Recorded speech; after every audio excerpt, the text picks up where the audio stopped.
Buenas gente, bienvenidos. Hoy tuvimos la suerte de tener a dos invitados de lujo, James Shannon y Alica Molito, creadores de Auras Studios. Muchachos, cuenten brevemente qué les pareció la entrevista, cuáles fueron para ustedes los highlights. Fue demasiado interesante para mí porque nos platicaron un poco de la perspectiva que ellos han visto como empresa, cuáles son las principales preocupaciones o qué son las principales preguntas que la gente que nos dedicamos a esto tiene al momento de interactuar por primera vez con la realidad aumentada. Para mí es como súper interesante el hecho de que comentaron de cómo hay gente que ya se está planteando invertir más en videos musicales, invertir menos en videos musicales, pero invertir más en realidad aumentada por todo este engagement que te genera. Los números que nos compartieron que ellos han visto son, ahí se ve en serio cuál es el alcance real que puede llegar esta práctica y que pues prácticamente este es como apenas es una tecnología relativamente nueva que se está adecuando a lo que estamos haciendo en la industria y que uno tiene como todas las tendencias, tiene que estar ahí, demostrando y buscando todo lo que está sucediendo para poder ahora sí que llegar a ofrecerle algo diferente y creativo a los fans. Eso me pareció súper interesante. A mí lo que más me gustó de la entrevista fue la dinámica que tuvimos con ellos.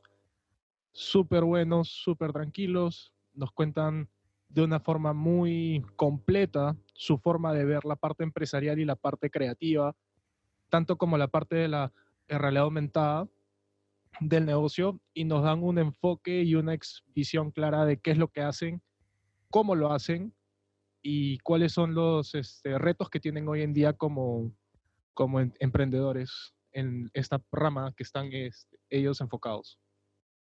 A mí lo que me gustó fue la manera en que ellos pueden traer una perspectiva nueva desde su empresa de realidad aumentada, y a pesar de eso también tienen una perspectiva de emprendimiento que no toda empresa puede decir que surgió en una pandemia y con éxito como ellos lo tienen. Entonces esas dos perspectivas, la creativa y la empresarial, son muy interesantes, y también nos hablan un poquito más sobre las futuras tendencias que la realidad aumentada va a llegar a tener, incluso cómo se puede llegar a entrelazar un poco con lo que ahora es tan novedoso que son los NFTs. Yo para cerrar, lo que más me gustó es que sin ser un experto en realidad aumentada, pude entender muy bien lo que estaban hablando. Creo que eso lo hacen excelente ellos, y es algo que es muy valioso. Creo que, de hecho, muy poca gente es hoy en día experta, estamos recién entrando en esto, entonces eso es algo que se valora mucho, creo yo, a lo largo de la entrevista en general, y también definitivamente la parte de emprendimiento empresarial, que yo sí me considero más un poco de ese lado, por así decirlo. Creo que también se aprende mucho. O sea, en algún momento James habla de cómo van enfrentando los desafíos a diario, cómo puede ser el día a día de un emprendedor. Y nada, o sea, que partió de una pandemia, que es, creo que una de las circunstancias más difíciles para hacerlo. Así que, nada, par de cracks, par de genios. Así que eso, que lo disfruten.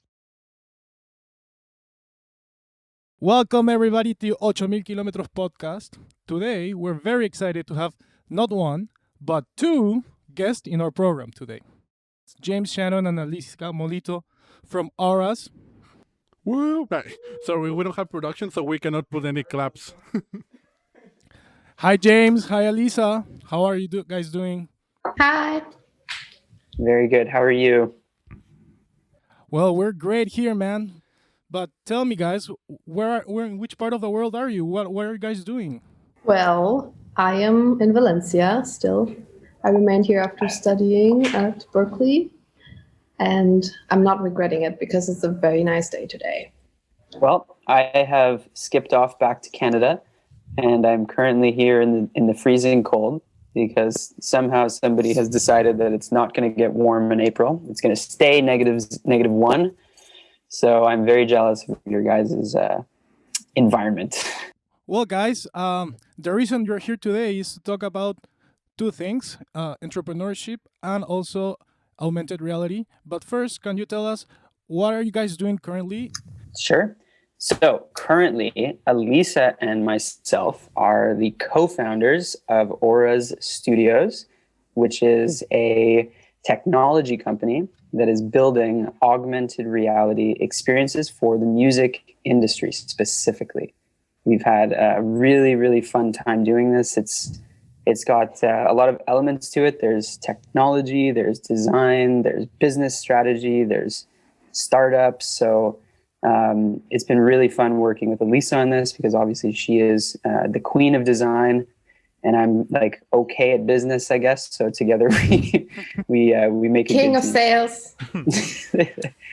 So, guys, what are your roles and responsibilities in Auras? Well, we're both co-founders, and we're having fun strategizing together. But I am in charge of the creative direction of the projects, which means mostly helping managers and label executives to kind of wrap their head around how to include augmented reality into their marketing strategies. And James is the CEO, so he's managing the business. Maybe you can talk a bit more about what you're doing. Sure. Yeah. So so I will be managing most of like the business relationships, the outreach. I'm like one step away from being a used car salesman, just in augmented reality. So I'll be sending emails out to try to get meetings, and then so managing those customer relationships. Alica kind of handles the design side and managing the projects, and then the other million things that are happening in a startup is kind of shared between Alica and I. Can you share with us how was the process of building the startup? Sure. Yeah. So this started. I mean, it's been a while, Alica. Like we've been kind of going back and forth, but I guess the idea for augmented reality started back in late 2019, when we were kind of deciding what our CE, so our CE project is the culminating experience at Berkeley, or the thesis project.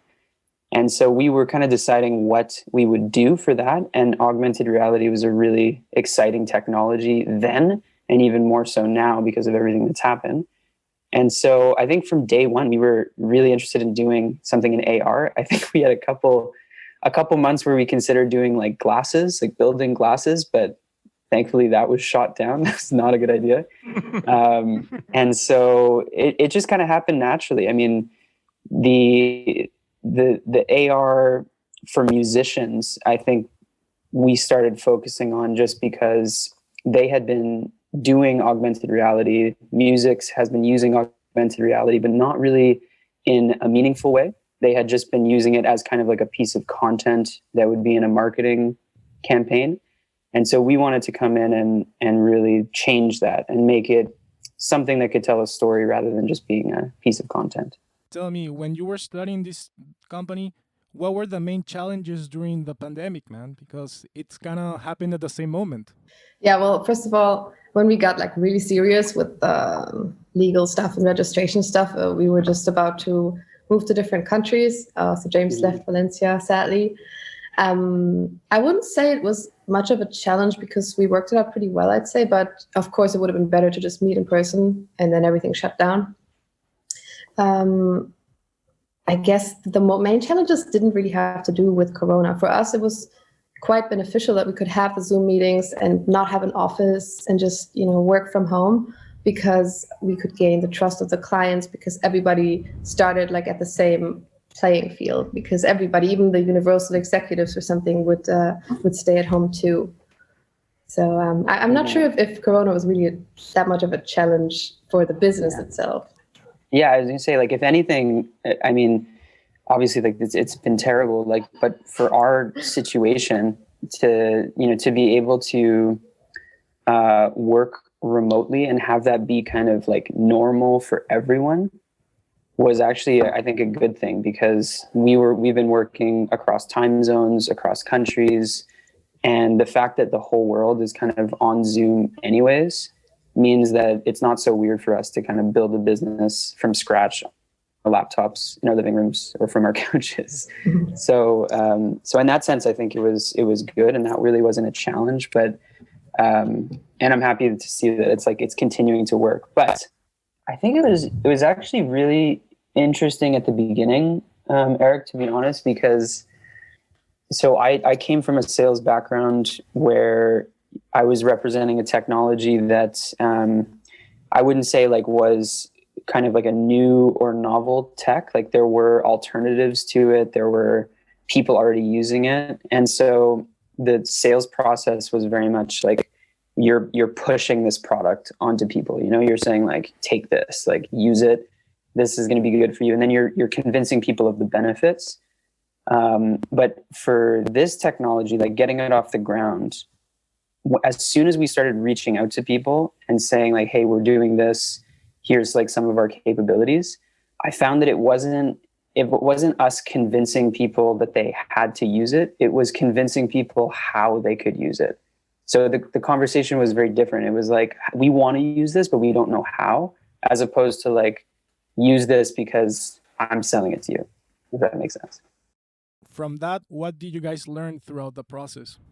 I'll take a stab and then I can let Lisa go for her side. But I think it's been a mixture of learning, like having to learn both how the music industry looks at new technology. So that's kind of like one side of it. So like if I'm at a record label and I want to market a new release, what are some of the things I look for in order to justify experimenting with a new technology? So that was one thing we had to learn. So like, what are the buttons we have to press in a meeting that say like, this is the right one for you? So that's one side of it. But I think the other side is learning, like we've had to learn the technology so well because we're not only kind of like the co-founders, but we're also the lead salespeople. So we're the technical contacts, we're like the designers, we're the developers. So speaking with clients, they have a million questions. And as soon as you don't know the answer to one of those questions, it immediately makes you seem like you're not the expert. So I think one challenge, I guess, has been needing to learn how AR works, like at its very basic level, so that we can say like, oh no, you can't do this because, I don't know, you know, the polygons on this 3D model are too numerous. Like I had no idea what a polygon was 6 months ago. Yeah. I'm pretty sure some of us don't. Yeah, Isn't that a Pokemon? Okay, man. And what do you guys think are the main skills as an entrepreneur to have to develop successfully in the music industry or basically in the entertainment industry? Yeah, I think from what I learned now is that you have to talk to a lot of people. And as we all might have learned by now, the music industry is a lot about conversations and contacts more than any other business, in my opinion. And so that is one thing. I think we have, with James, we have a really, really talented person that you could just talk, right? I'm like more of the creative that just sits in the basement.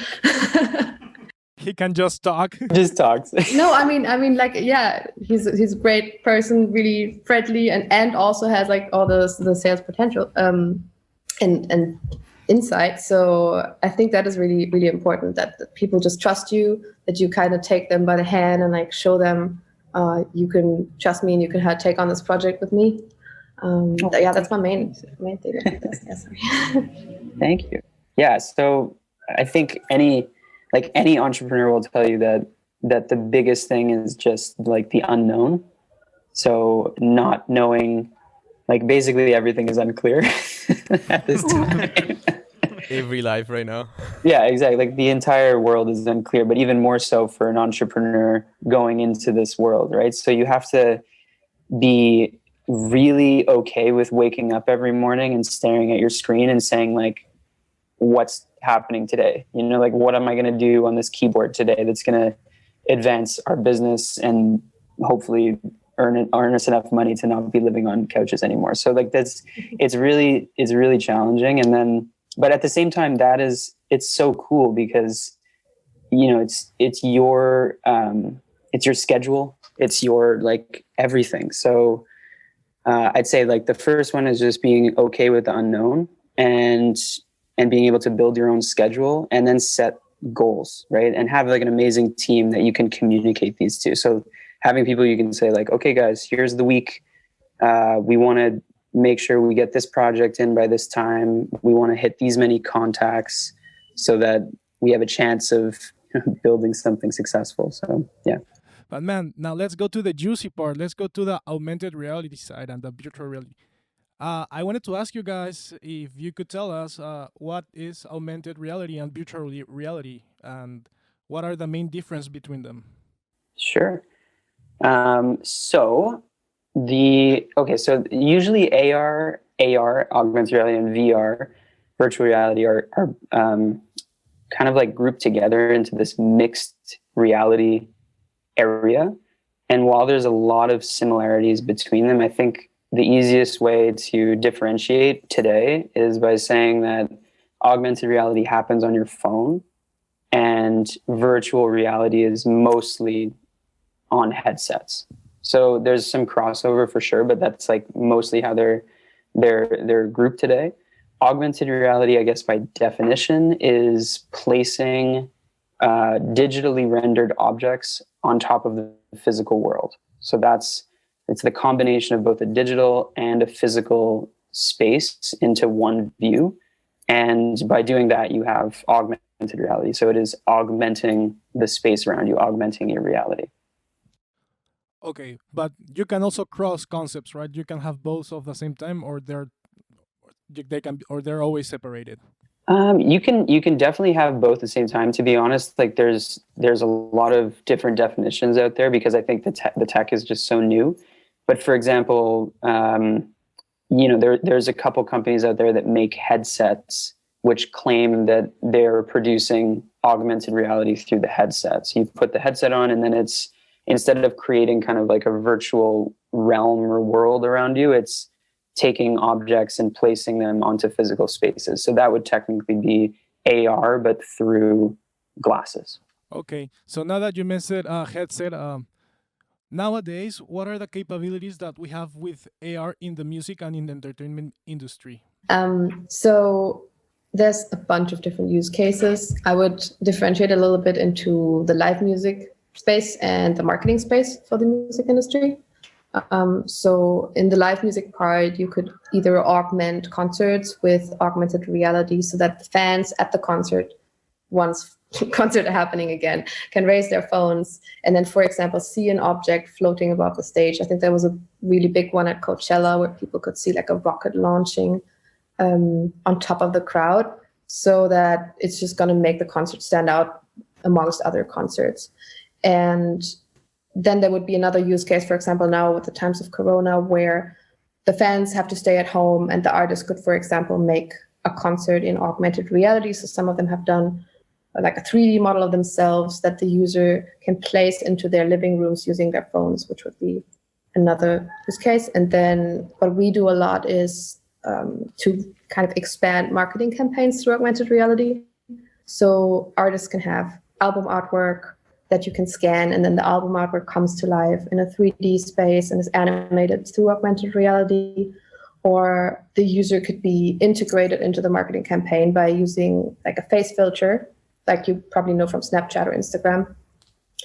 So the user can, for example, be part of the album artwork, like kind of what we did for the Glass Animals. We're probably going to touch on that a bit later. And then that's great for the artists because they can produce a lot of user-generated content for their socials. Mm-hmm. James, do you have anything else? Anything I forget? Yeah, no, that was good. I think there's honestly like so much, or so many like use cases that AR could go into. I think you hit the right ones in entertainment. I mean, there's obviously like augmenting a live performance, which hasn't really been done in a meaningful way yet. Like some people have done some stuff at concerts like Coachella, but I think that's a whole industry that could open up at any point. I mean, you've seen like holograms being used in live performance. So imagine what you could do if you like marry the gaming performance and hologram worlds together. You really just need like you need a form factor that makes it like, okay, are people going to be wearing glasses at concerts? Maybe if they look cool enough, but they're not going to be wearing headsets. So you need like some kind of form factor to get in there. I'd say the other place that AR is starting to kind of like fuse into the entertainment industry is through e-commerce. So if we're talking about like use cases where AR can actually like take hold, there's e-commerce, there's like manufacturing and training, but I think e-commerce and entertainment have have an interesting kind of tipping point coming up, and it's through artists needing to generate new revenue streams. So e-commerce and AR have been huge with like fashion brand type companies. Like Gucci has done virtual try-ons. Like Snapchat is really big in like having people kind of try on a product before you buy it. So I don't think that's going to necessarily come over into entertainment, because merchandise is not a huge revenue driver for artists, but the ability to buy branded artist things and use augmented reality to visualize those things will be taking off. And so that's an interesting spot where we're seeing it take over. Man, that's really cool. And what's the coolest thing you guys witnessed in AR? For example, for me was the Michael Jackson performance when he was a hologram. So I don't know, what guys can you share with us? It's a tough one. Oh, you have one? I'm not sure. Like I was already impressed that Coachella went big, and it was just like what I just said with the rocket thing. I think that was a few years ago, actually. Crazy. The rocket one was amazing. Yeah. And I think that was just so interesting, because there was this whole like huge crowd at the hugest music festival basically in the world, I think, just looking at this object, which is not real, which is for me pretty mind-blowing. Mm-hmm. I think there could probably be use cases that are a little bit more immersive in terms of, like just kind of taking the live picture like of the artist performing and then augmenting that in the future. But I think it was a good start. It's so cool that augmented reality always comes and gets a step further with what they can do at that moment. Yeah, I remember one concert of U2 that was a video, and like Bono was singing on stage, and people could take out their phones and like basically like with a camera point at the stage, and you could see Bono coming out from your like screen on the phone. So that was crazy. Another thing that was different than Coachella, because Coachella took it like to the maximum level, I think. But at the same time, then you were having like Bono singing in your face, right, when you were singing them live. So that was amazing. I love that you have shared all these new aspects of how the music industry and the entertainment industry is basically starting or learning how to adapt all the needs and develop all this new stuff with AR and VR. But how would you say, like, we as non-artists or even as artists, managers, A&Rs, producers, how can we start getting involved, or how can we start using these new techniques that AR and VR allows us to do in our roles, in our daily roles, for example? Well, there's, of course, different tiers of artists and artist managers. I would say if there's a lot of independent managers listening to this, I would say getting into it yourself, because augmented reality is still a new and therefore expensive technology. It can be hard to get in contact with like an agency or something, but I would encourage those people to just try it themselves. Like there's really some programs like Spark AR where you can make some simple experiences for your artists, or maybe the artists themselves, if they're into visuals, can get into that. And it's just a cool new art form that artists might want to try. And then for like labels and mid-tier management companies, they should definitely get in touch with somebody in the space and just kind of like get a consulting or something. They can definitely reach out to us if they have any questions about like how to do it or how to include into a marketing campaign. Not to advertise anything here, but No, please do. We're here to help. And right now we're 30% off. Call now. We're going to put it on the post on Instagram. Instagram page. Just put 8,000 kilometers on the shopping cart in our studio's website. Call now for 2-for-1 AR. Discount coupon. I think that's well put. What would I add to that? Yeah, I think again, it comes back to this like education thing around like what, like people are kind of seeing headlines. It's the same thing happening with like NFTs right now, if you guys have followed that. But there's all these headlines that come out, and they throw out, big advantages of using it. And so I think what's been happening with AR, if we can just kind of focus on that, is that people will see these headlines. They'll see that other people are having success with it, and they'll say, okay, let's go do it. It's time to use AR. And then and then they'll try to kind of figure out what to do with it, how to do it, and then they end up not doing it right because they don't really understand the technology. So I'd say the first thing is go out there and understand what this actually can do for a manager, for a label, for a band. It's a really good technology for generating engagement. It's really good at kind of activating your fan base. And I'd say the most interesting part where we've been seeing kind of a side-by-side comparison is that if I'm a band and I'm looking to invest an amount of money into a piece of content, it used to be that you just have like pictures, videos, and then, maybe some other kind of content. But right now it's like pictures, videos, AR content, like something interactive and immersive. And what we're seeing is that people are starting to compare the cost and benefit of making a music video, or maybe just like a small video to support a release, versus investing into like an AR experience. And so, if we think about where a video gets released, it's on social channels, right? It's supposed to generate engagement around a single or a release. And so when you release that piece of content, most of the time you're only getting like 5% engagement on it. Maybe people are going to watch it for 30 seconds on average. But with AR, we're seeing much higher numbers. Like people are engaging with it for, 60 seconds to a minute and a half. And then not only that, but they're actually sharing that piece of content with their followers. So it kind of becomes like a shareable video advertisement brand experience, which puts it in a really interesting spot. Yeah, guys, and you guys have touching so many interesting points. For instance, now the ones that you mentioned of Coachella, this gives festivals the opportunity to make bigger the worlds they're already creating, right?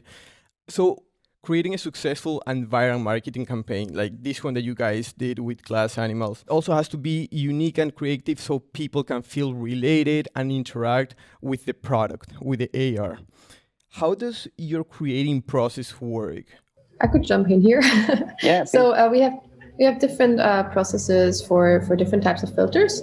So usually we start by having a client brief. They usually either like have a call with us or send us a mail with what they kind of envision. How much they actually know what they want is very, very varied. Like some of them have no idea what they can do at all, and some of them have like a pretty clear idea. So depending on the type of client, we would either like have another call, suggest them different concepts and ideas that would fit specifically with them, or just try to tell them how we can implement what they ask us with our skill set. And then depending on the type of project, there's different types of AR experiences that we do, ranging from face filters, which put the fan in the center of the filter, to like portals, for example, where the fan can like walk into a virtual room. And depending on if it's one or the other, we would work with developers where we do like the creative direction part, or we develop it in-house with auras. And then we kind of go back and forth with the client and go like, okay, do you like this? Do you want to change something? So just like a classic creative agency, just with AR stuff. And I think the main difference between us and a classic creative agency that doesn't focus on AR would be the education process with the client. Like, okay, no, we cannot do this easily, but this thing that seems really hard is actually quite easy for us to implement. So I think that's a big part of the process there. Yeah, totally. Yeah, it puts us in an interesting spot because most people just don't know what they need, or they just want to replicate something they've already seen. So we get a lot of people saying like, here's a filter or here's an AR visual. Can you just make something like this? Which we totally can. But then it's like the benefit would be coming back and saying, okay, well, if you want to reach girls between the age of 18 and 24 in North America, you might want to think about doing this because that's going to be more kind of shareable with them. And that will strengthen the relationship between fan and the artist. So yeah, I agree 100%. That's very cool, man. Man, that's really cool. I just wanted to ask you, what do you guys think is the main challenge to adopt augmented reality as a marketing strategy? I'd say the biggest challenge for the music industry is one of distribution. So what I mean by distribution is when you create this experience, like getting it to the right people and making sure the right people are going to see it. So if we take a step back really quick, like the AR in marketing really started with these big fashion and brand companies. So Coca-Cola, Gucci, Chanel, like they make AR experiences because they started putting innovation dollars towards these things because it's new, it's cool, exciting. And you make an AR experience, it's almost like a piece of press in and of itself. So that's how it started. And then when they started building them, they would release them on their social platforms, and their social platforms have 4 million, 5 million, 10 million followers. So there's never been a problem of having enough people see this experience. Like it's always going to produce an ROI because it's Coca-Cola releasing it. But now you bring that over to the music industry and you have a band with 20,000 followers or 15,000 followers and they make an AR experience. That audience isn't guaranteed. So like there's not going to be 3 million people seeing that experience. There might only be 15,000 or 20,000. So like if I'm a manager or a record label, they need to be saying, we're going to put in 5-6K into this experience. We need to make sure that like 200,000 people in Saudi Arabia see this and that it's going to get us fans in that spot. Like that's what the entertainment industry needs. It's like targeted campaigns to specific audiences. So when I say like we've been working to bring AR to the music industry, it's like one side is creative, but the other side is also figuring out a way to make that experience get to the right people. So over time, we've started adding services, which are kind of like our distribution services, where they'll take an AR experience and then maybe have certain like influencers on Instagram use the AR filter or use the experience. And then by doing that, you're having the filter or the visual reach those people's followers. And so a lot of times you can align like fan bases with influencers who have those same fan bases. So so it's cool. It's just like figuring out problems that the entertainment industry has. So like knowledge, distribution, turning it into a video type of piece of content, and then working on your end to build those services and then meet those needs of those clients. Speechless. Sorry, I can't hear you, Eric. Deep, man. That's very deep. Nice, man. It's not too deep. It's just kind of waist deep. Waist deep. It's enough. It's enough. How much time does it take an artist to incorporate an augmented reality filter into their marketing campaign? Good question. Lisa, what do you think? Yeah, so it depends. Like if they are in a hurry, I think some projects we've done in like 4 or 5 weeks, maybe. So the main challenge for us is if we work with artists with an Instagram filter, for example, it just takes a little bit of time for the native software to upload the filter on there. And it's kind of going through like a whole approval process where they check if there's no violence in the filter. We have a whole story about that. Or like no text, and they have like specific things that they don't tolerate Instagram. So that's like the main part. And then the creation of it can be really fast. If you work all day on it, that can be maybe done in a week if they don't have super big feedback. But usually I think we work within like 8 week time frame, right? Yeah, something like it around there. Yeah, it does take some time. Like I mean, I'm certainly learning the agency model, and clients can be tough, and projects can be tough. And if they want something different after they've seen the initial idea, like you're basically starting from scratch. One story I'll share that is just something you could never predict without actually like getting into this kind of technology and agency world is that we had a client who came to us actually after seeing the glass animals thing, which was cool because that was a good piece of press for us. They came to us and they're like, okay guys, we have this music video. We want to make it into a filter. Can you do it? Obviously we're like, yes, 100% we can do this. And so it's really cool. It was a video of it's a rock band out of Atlanta. in the States, and they have this video that's kind of like a first-person shooter game where it's shooting glue. So the video is called Hot Glue Gun, and so it's shooting glue at like incoming like objects and stuff, and it looks kind of like a classic arcade game, which is really cool. So we were like, yeah, we'll turn this into a filter. And so we invested a bunch of money and time into building this 3D glue gun that looked super cool, and you could control it with your head, and you could like shoot things, and it was this whole scene.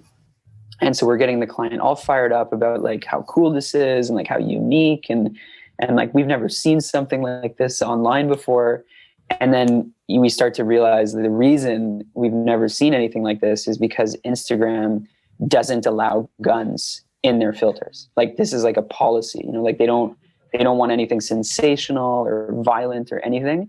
And so we uploaded this, and then we keep getting rejected by Instagram, like keep getting rejected. We end up changing things. And each time we change things, we have to go to the client and say, okay, guys, we have to change this, you know, because we think it's going to get uploaded. So finally we ended up getting to a place where it wasn't deemed violent, but we were able to keep the glue gun. And so, you know, that's something never, no violence going into AR on Instagram ever again. That's something I didn't know, man. Yeah, and those are like the little things that you like start learning about the whole process. And here I would like to hear from your both perspectives. Is like, is there anything special that you guys have learned about the industry, the music industry, from your AR company standpoint that other people from the industry cannot see? Well, I would say it looks like everybody's trying to find something that nobody's done before. Like it seems like the music industry is kind of like chasing each other and like always trying to be on top of something. And sometimes they hear something, especially with AR and like the new NFT topic, and they just hear this word and they're like, fuck, we need to do this fast because everybody else is going to be on it too. So it's like a lot about this hype, which I didn't think. And it's a bit sad actually, because I mean, it should be about like the art, but of course, like we all have like so much competition. So the marketing is like that. And it seems like it is very much about the newest trends, and it can really help if you're knowledgeable about these trends and the people want to know about it, and you just get the interest and can talk to them and help them, and it's cool. So that's kind of my insight with AR at the moment. Yeah, I would totally agree with that. Like when we were learning about the industry, like the last couple of years, I always found it crazy to see like how many new types of technology companies with apps that ended with Z ended up into the music industry, you know, and I never really understood why. And I think it's a combination of two things. Like on the one side, it's this, what Elisa just mentioned. It's like everybody is looking for the next TikTok, you know, everybody is looking for the next thing, you know, and like if you find that next thing for anybody else, you get press, you get people talking about the fact that you're just trying this new thing. And so there's constantly like, you know, new technologies entering the world. And then on the second thing, it's super attractive to work in the music industry. So people are super interested in building new, like redefining technologies that redefine the way artists communicate with fans. And so it's been really interesting, like working, I'd say, in a technology that is almost past that threshold of being something new and exciting that people just want to experiment with. It's now entering into kind of like the table stakes conversation. So table stakes, I mean, TikTok would be a table stake. Like a TikTok campaign, every single artist is thinking about how can we get onto TikTok. And it's now becoming like every single artist is thinking about what could we do with AR? What could we do with this kind of technology to drive fan engagement? And if you even look at some of the job descriptions for like Columbia Records, Sony, Universal, like all these major record companies are now starting to include in their job descriptions AR experience a plus.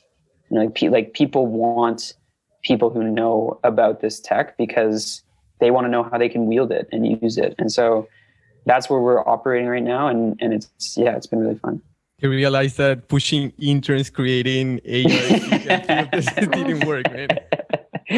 Yeah, the intern AR approach.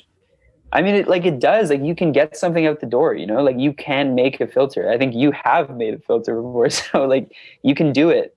It's just like, what is that? What's it worth? Like, what does it actually do? You know, like if I put like a logo on my face and then just like release it, what's the point? You know, so I'd say the biggest learning is just figuring out and convincing people that like within a filter you can do so much, or within this tech you can do so much, and just opening their eyes to that. And jumping from that question, because you just said like everybody's looking for the next TikTok, everybody says like they saw something that they want to replicate, but you said like, okay, no, what about if we give that campaign this little term because it's going to be better? How do you guys keep fresh? How do you guys keep creative all the time to approach things in a different way? Because we're in the industry that ideas get burned fast. So how do you keep that mind going? Alicia, go That's for it. very true. Yeah, I think it helps a lot to just like talk to a lot of people from the music industry within like a week, and it keeps you fresh because they do talk about what they have on their mind, what they've seen. Obviously, checking the media like Music Ally and these kind of publications about what's happening is always good to just keep up. And then sometimes it helps, for me, for example, it helped a lot to just be into something like, I don't know, cryptocurrencies, and to try and always adapt anything you learn, anything cool you see in a day to the music industry. Because sometimes you find something that nobody's thought of, like a combination of two different topics that hasn't been done for the music industry specifically. And yeah, just kind of doing your own thing, doing your own research, and then discussing your ideas with other industry professionals would be my answer. Yeah, no, I think that's right. And so maybe like if you like staying relevant in the AR world now, from an agency standpoint, I would say like the biggest thing is just messaging. It's like how to position what you do. So even 6 months ago when we started, it was like, we are technically capable of making AR. Like we can do it. Like we have the tools, we have the developers, the designers. Now it's like somewhat changing to being like, we're able to do this, to like, we can make a really incredible experience. So it's the same thing as like a video production agency, right? Like video production agencies, anyone can make a video, but you go with an agency because they can make a really good video and they can handle all the aspects of that. So that's where we're going to head. It's in the kind of the echelon of like someone who really wants something really nice to be done would be where we fit in. And then to stay relevant, yeah, I think it's like Elisa mentioned. I mean, it's one, just knowing what's happening in any week, in any given week, and especially right now, it's like literally changing every week. And then just thinking about how you can innovate, like how you can get into that type of world. And there's always solutions. Like with these NFTs, like there are definitely like bridges between an NFT and an augmented reality experience, which is where we're heading. So it's, and then like, once you have that idea, you have to test it. You have to say like, is this okay? You get record labels coming back saying, no, that's a terrible idea. So you change. And then, so it's constant iteration. It's just that you were talking before about the strategies, and I just wanted to ask you, what were the most common doubts among artists, agencies, managers while using augmented reality as an advertisement tool? Well, obviously, like every conversation goes to budget almost immediately. It's like, oh yeah, it's super cool, but gotta ask about budget. And then, you end up talking about how much it costs. So, but I don't know, the way I see it is that like when people ask about budget, they're not really asking about budget. They're asking like, how much is this worth to me? They want to know, because everybody has a number. And I think what we've been, one of the things that Elisa and I have talked about when we have a customer that comes in and says, like, how much does it cost? One way you can kind of get around that is by saying like, well, like if this were free, would you use it? Like if this were completely free, like is this something you would put on your Instagram? And most of the time the answer is yes. And so then it's just a question of like, how much is it worth to you? So, so I'd say budget is like one of the biggest things. And then maybe like the more specific issue would be, is this tech good for a small band? Like, how can it be valuable to a small band? Because most of the benefit here is you're going to be engaging a current fan base. So like a current kind of group of fans that is going to visit your page, use this experience. So is it good for like reaching new audiences? So that's one that we get a lot. And that's where we would come back and say like, well, yes, but you have to like make sure that it's in the right places. Alisa, do you have any comments on that? I agree with James. Like the first thing I was thinking of was also budget, and people being scared of, I don't know, like talking to their boss and then saying, yeah, well, I spent this money on this thing and it didn't do anything. So it really helps to give them some kind of statistics and show, okay, the engagement rate is higher with those in 100% of the cases, you know, and then I think the comparison to videos, like, should we do this? And is this really better than a video? We've had that as well. Yeah. And we wanted to go about the forecast of what are your perspective of the A&R in the future. So Max, I think you had a question. Yeah, because I wanted to ask you, what's your vision? We've talked a lot about Coachella and like live events with augmented reality, and we've talked a lot about that here in the podcast. So we want to know your vision of it. Like, how do you think is the actual state of live events using? I guess we're not too much developed right now. Like, I guess the live stream events have been really, how do you say, like, not really too produced. So, like, what's your vision on it, on their actual state? How do you think they're going to be in the future? And, like, moreover, how is it going to be once the pandemic is over? Do you think this is still going to exist? Is it not going to exist? Is it going to coexist? Like, tell us about a little bit your vision on that aspect. Yeah, so for me, it's like kind of two different stories. One is the live streaming thing, and the other one would be augmented reality. And it would be really cool if there would be more ways to combine those two, but I haven't seen much of that yet.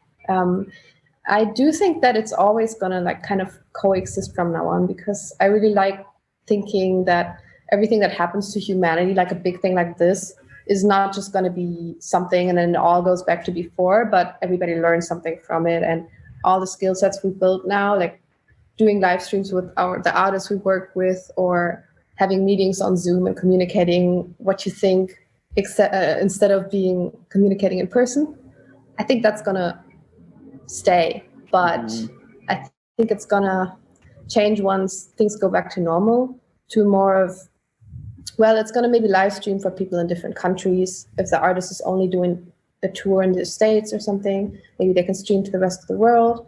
And so that's actually good for fan engagement. And then augmented reality, we are thinking, or we've been talking about it a lot, is going to probably enhance live performances, like we said earlier, but maybe also help if, for example, an artist is only touring the big cities, and then in the small cities, there's also fans, and they're like, damn, I can't afford a ticket there.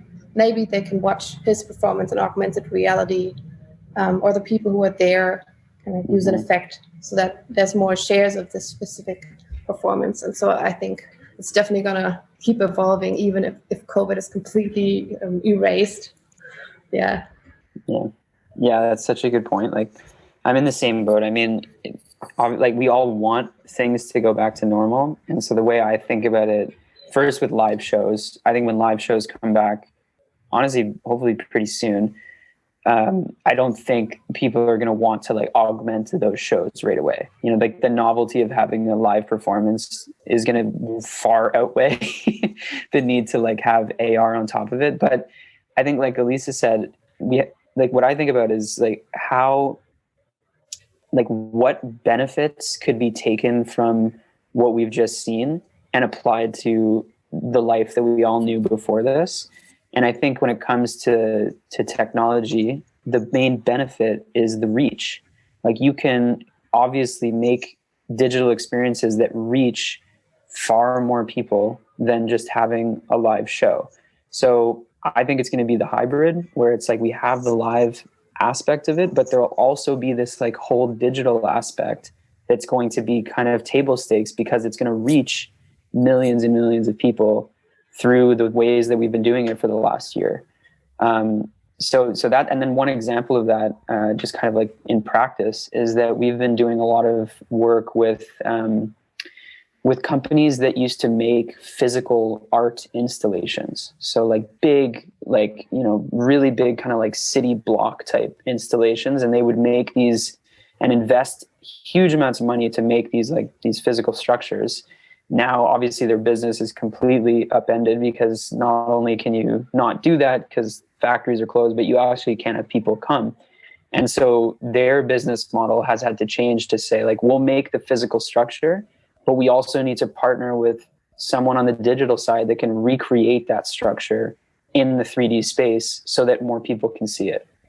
So that's like one example of a way that a business has had to adapt or change. And I think that's going to happen across almost every business. Super interesting. I think it also aligns a lot with our vision, like what the conclusions we've got without being experts by any means. You mentioned like probably AR mixing a little bit with gaming or NFT. Like, how does that reality work? Sure. Yeah. So one thing that we've seen with the NFT space is it's actually kind of started as a joke. You know, like we saw these pictures, these videos like pop up online, and these massive price tags be associated to them. So like people are selling these pieces of art for $6 million. So like I went online and right-clicked and downloaded that piece of art onto my computer. And so now it just lives on my computer. Like I have a $6.6 million JPEG on my computer.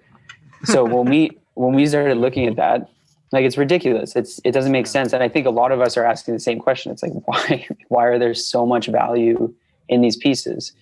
And so I think one of the things we're thinking about with AR is that one of the reasons that people kind of don't see the value of those pieces and those items is that once you have them, they just live on your desktop. There's no way of like showing them off. You know, there's no way of making them look cool.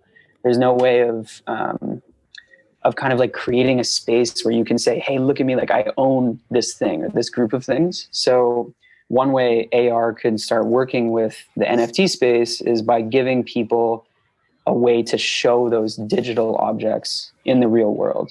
So giving people like a way to display them, for example. So that's one example of like, we're talking about NFTs with artists and fans and labels. We hear this problem about like, why the hell are people downloading them? And then we have to kind of come up with something that says, well, we can actually help you. So that was all like kind of a long-winded answer into something that we're actually going to be working on, which is all around like creating AR spaces to display ownership of an NFT and also like to facilitate that transaction. I just want to add on top of that question, like, because Jorge and you have touched, guys, on going like a little bit abroad the music industry. Have you thought about that? Because I think social media has made everyone become in a certain way an artist. You can see, I don't know, Conor McGregor comes to my head and you say, this guy is an artist. You could make an augmented reality experience for him. And like, it could work, it could go viral. Have you thought about that? Like expanding a little bit these experiences to like maybe go even further, like into the entertainment industry, not only music, gaming also. 100%. Like they're all kind of the same when you get right down to like the base of it. Like an AR experience for Conor McGregor probably has a lot of the same things that an AR experience for the glass animals would have, right? You just have to change the messaging a little bit. I think for us though, like what we've decided strategically as an agency or as a technology company is that there's so many people doing this and so many people who want to like get into this space that you have to take a really targeted niche focus on a specific industry and build your entire service around them. Perfect. And then once that takes hold, like once I feel like we're getting too many leads, you know, in music, then we can like start to kind of expand and move out. Amazing. I have one more question, man.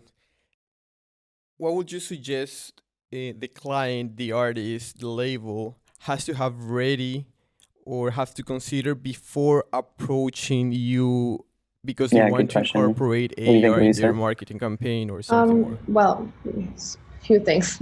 It helps us a lot if the creative direction is on point. Like, for example, we just had a client that gave us like a finished album artwork, looked amazing, like a great illustration. And it was just really easy to like create great ideas for them because it was already such a strong brand. If we basically have to go and like also do like an artist brand and like figure out the color palette and all of that stuff, it's just, you know, we just have to use like the same amount of time to make the brief, and the brief isn't gonna be as on point. And then the other thing that helps a lot is if they really know their target groups and if they know what they want to achieve with the experience. Yeah. So like some basic marketing and social media analytics are really good if they can have that for the first brief, and if they can really tell us, okay, we want to reach people in France and in this age group, and we also like kind of as a goal, what do they want the fans to do with the filter? Do they want them to share? Do they want them, you know, to like tag the band, or is it just like an art piece that they want to put out? I'd say the same thing. Like it ranges so much. I think as we get more mature as an agency, like we can, if someone comes to us like a manager or label and they say, you know, we have nothing, like come up with the idea, you know, like come up with like the whole kind of visual. That's something that we could actually say, like, we'll charge for that. You know, that is the creative direction. So, but right now, since we're still on the newer side, we need every deal that we can get, and we need to show that we're worthy of that artist. And so we'll have to come up with that, right? Like we'll look at Instagram, we'll look at videos, pictures, we'll listen to songs for little like lyrics, you know, and come up with something that makes sense. But in the future, I'd say that it'll be much more common for a label to say, we have this idea, we just need someone who can execute on that idea. And so we'll fill in that gap. But for example, just to talk a little bit about like the Glass Animals campaign, because that was kind of like our beginning. We obviously, like, we didn't have any contact with the Glass Animals managers, anyone. We really didn't have anything in the music industry, to be completely honest. So for that one, we had to come up with everything. We had to come up with the whole design, and the final result was a really cool visual. But then on like the creative direction side, we also had a message within that experience that was good and was like able to cut through the noise. So Dave, the lead singer of the Glass Animals, was producing the album basically in quarantine by himself. So he was the lead kind of producer, the songwriter, everything. And so for the filter, what we wanted to convey was the fact that you could, like, as a user, an audience, you could build a Glass Animals song yourself. So we wanted to show that like the production was happening in the home. And so we built in these audio samples into the filter from like the bass, the drums, the synths, the vocals. So you can tap the screen to add each of those samples back in. So you can feel like you're producing it yourself. And so that's an example. And I think that honestly was why we ended up getting the chance to work with them, because we were able to show, like, we understand the message that you're trying to convey, or one of the messages. And here's a really cool way of showing that. But yeah, I'll let Elisa talk about what we did there. Sure. Yeah. So what we did with the filter was, we were thinking, first of all, what do we want? We wanted to have the user be in the album artwork. So if you look at the filter, you can see the user's head looking exactly like the lead singer's head on the vinyl cover. And the user, or like fan, is integrated in a 3D scene. So what we did was we built a 3D scene around the person holding the phone, so you can see the face, and then behind that there's the visuals from the album artwork, like a little tree and like a neon sign and stuff like that. And so these things are also reacting to the audio. And if the person who uses the filter taps the screen, they engage new audio samples. So when they hit record, the audio starts, and then they see themselves in the album artwork, and they hit the screen, and they turn on the bass. So they're like a little bit like a DJ or something. So I think for the fans, especially for like super fans of them, it was really cool, and they seemed really excited. There was even like a little trend forming where their fans always like use their cats or dogs to have the filter on them. And it was pretty fun to see for us that it had like this little hype with their pets. Yeah. Well, guys, just to close, after the pandemic, what do you guys think the future will look for the augmented reality in the entertainment industry? If it finishes. If it finishes, yeah, if it finishes. Yeah, I have some thoughts on like where this stuff could go. I mean, maybe I'll just focus on like what we think the next step is for AR just in general. And then I think that'll be kind of like a nice segue into the entertainment. But I think the next big kind of like world changing event for AR will be the introduction of AR glasses, like really like cool AR glasses, not like the big clunky ones that, we're used to seeing, and not like the Snapchat spectacle ones that didn't sell. But I think like when we all think it's going to be Apple because they're the ones that actually make things sexy, but who knows when they'll release it. I think the next big thing will be that Apple comes out with a technology that makes AR cool. They've done it with cell phones. They did it with iPads. It's only natural that they can do it with glasses. The really interesting part, though, is that for them to actually take hold, I think there needs to be a very specific and well thought out use case for AR glasses. So I don't think necessarily it's going to be like throw on your glasses and like have a better show, or like have a better performance. I don't think it's going to be like throw on these glasses and see better ads, which is kind of what's happening right now. It has to be something that like really, the way I think about it, like you couldn't do it without AR. And so the only things that right now I think you could do without AR would be maybe like training, like virtual training or like manufacturing type jobs. But a lot of people think that the first use case is going to be for the visually impaired. So they release glasses that allow the visually impaired to drive, for example, or to like do normal things that they wouldn't be able to do, like go shopping or like go to the grocery store. So I think that it'll be something to help a specific type of person, and then it'll kind of evolve from there. Man, that's really cool. And do you guys have any last advice for people that want to get started or involved within this sector of the music industry? What do you think, Elisa? It's tough. Like anything in the music business, especially on the creative side, is tough. I think it helps a lot if you have a team, you have somebody to talk to, or somebody that complements your skills. I think that's one of the reasons that it worked out pretty well for us for now. And the other advice I would have specifically as a creative is to just work on it every day. Like if you want to learn something, even if you're not confident or you have like imposter syndrome, just work on it every day. And you can look back each day to like a month ago and be proud of what you achieved. And usually you always are better than what you expect of yourself.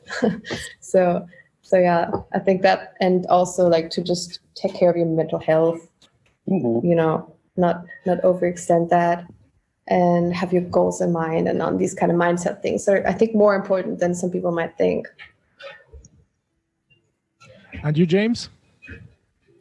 Yeah, I'd say if it's the creative focus, which this certainly is, there's so many tools out there for you guys to like just learn and start building like augmented reality specifically. But within the music industry, if you want to get involved in technology, I'd say look at what's happening trend-wise, and then think about what your actual skills are. So if you think that there's a space, like if you think that NFTs are the next big thing and you have experience in the live music industry, think about ways of marrying those two areas. Like maybe selling an NFT that includes a ticket to a live show, like building some kind of tool that marries those together. So I'd say look at skills, look at trends, and then just jump in. So thankful to have you here. Yeah, guys, thank you. Thank you. You have Thank been you. amazing. You have been wonderful today. We really appreciate it. And from our hearts, thank you.